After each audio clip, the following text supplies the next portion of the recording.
Good morning guys, welcome back to Tumpa's blog কেকে। তো প্রতিদিনের মতো আমিও আজকে সকাল সকাল উঠে পড়েছি। তো আমি উঠেছি কটায়? 5টায় উঠে আমি প্রথমে বাসন মেজেছি, তারপরে ভাতটা বসিয়ে দিয়েছি। তারপর ভাবলাম দেখি একটু প্রকৃতিটা একটু তোলা যাক। তো প্রকৃতিটা কতটা সুন্দর লাগছে একবার দেখুন। ভোরেরও আকাশে দিলে একই সুর একই সুর। ঘুম ভেঙে দেখি নতুন পৃথিবী, জেগে ওঠে নতুন দিশা। আলোক লগনে গগনে গগনে লাগে যেগো বড় সুমধুর। তো সত্যিই সুমধুর লাগছে, তাই না? এই দেখুন, তারপর দেখুন চাঁদ মামাকে দেখাচ্ছি। নীল আকাশে চাঁদ মামা, কি দারুণ লাগছে ভিউটা। তো আমি কি করছি দেখুন, সকালবেলা রান্না বান্না। তো আমি মুড়ি খাওয়ার জন্য একটা নতুন রেসিপি তৈরি করেছি। রেসিপিটা কি সেটাই দেখুন। তো প্রথমে আমি কি করেছি, ডাল ভিজিয়ে রেখেছিলাম, সেই ডালগুলোকে মিক্স করে নিয়ে ওগুলোকে ভালো করে ফাটিয়ে নিয়ে আমি বড়া বানিয়ে নিয়েছি ছোট ছোট করে। ওই বড়া দিয়ে আমি কী বানাচ্ছি একবার দেখুন। লাউ গাছ থেকে আমি কিছুটা লাউ গাছ কেটে নিয়েছি, লাউ গাছের ডাঁটা।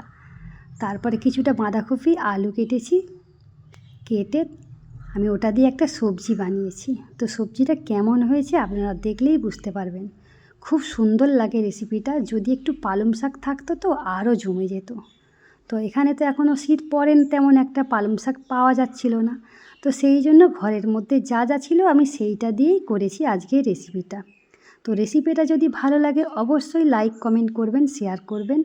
আর যে সকল বন্ধুরা আমাকে এখনও পর্যন্ত বন্ধু করেননি, প্লিজ ঝটপট করে বন্ধু করে নিন। আর পাশে থাকা বেল বটনটা প্রেস করে রাখবেন, যাতে নতুন নতুন ভিডিও যখনই আমি আপলোড করব তখনই আপনাদের কাছে পৌঁছে যাবে। আর এই দেখুন আমি কড়াই তেল দিয়ে দিয়েছি, এর মধ্যে আমি 5 ফোড়ন আর শুকনো লঙ্কা দিয়ে দেবো।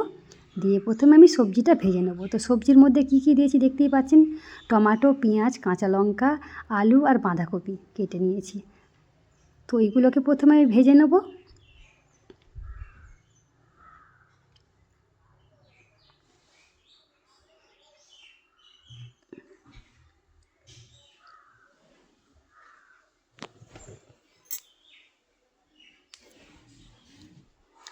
তো শুকনো লঙ্কা আর 5 ফোড়ন দিয়ে দিয়েছি। ওইগুলো একটু ভাজা হয়ে গেলে সবজিটা তুলে দেব, দিয়ে সবজিটাকে আমি ভালো করে ভেজে নেব।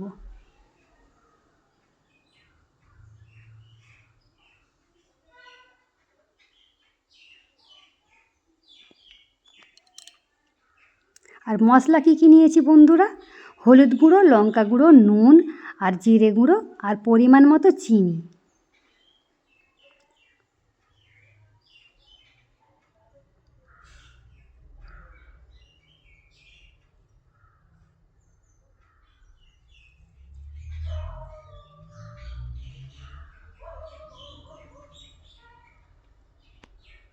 তো সবজিগুলো আমি ভালো করে ভেজে নিচ্ছি। কালার হয়ে এসেছে, সবজিগুলো ভাজা ভাজা হয়ে এসেছে। তো এর মধ্যে আমি কি করব, লাউ লাউ গাছতে কুচিয়ে রেখেছি, ওইটা আমি দিয়ে দেবো, লাউ শাক যাকে বলে। তো এইটাকেও আমি ভালো করে নাড়াচাড়া করে এটাকেও আমি ভাজা ভাজা করে নেব।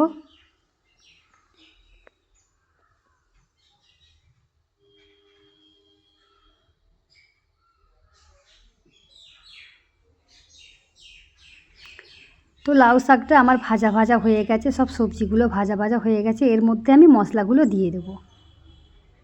মশলাগুলো দিয়ে আমি ভালো করে নাড়াচাড়া করে দেবো, যাতে যাতে মশলাটা ভালো করে ভাজা হয়ে যায়।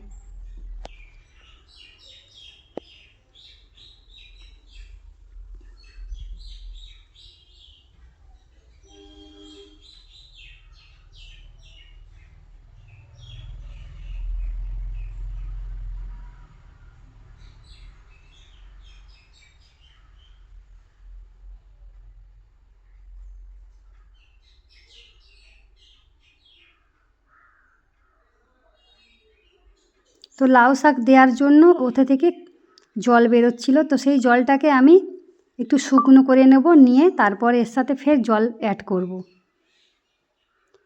তো যে আমি ডালের বড়াগুলো ভেজে রেখেছিলাম সেইগুলো আমি দিয়ে দিয়েছি।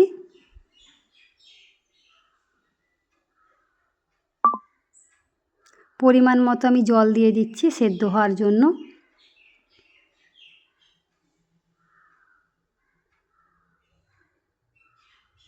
তো কালারটা দেখতেই পাচ্ছেন কত সুন্দর হয়েছে।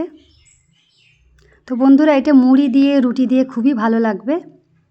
জানি না আপনাদের কেমন লাগবে, তবে আমার তো খুব ভালো লাগে। বেঙ্গলে থাকলে হয়তো আমি আরও সুন্দর করে বানাতে পারতাম পালং শাক দিয়ে। আমি কেরালাতে যা পেয়েছি সেটা দিয়েই বানাচ্ছি আর কি।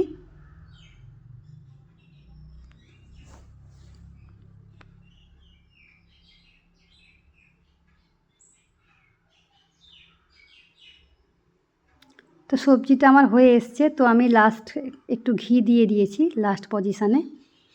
ঘি দিলে টেস্টটা আরও ভালো হয়।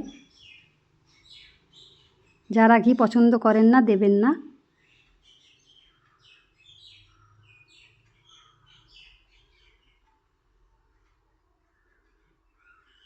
তো দেখুন কেমন হয়েছে। তো আজকের মতো টাটা বাই বাই, পরে আবার আসবো।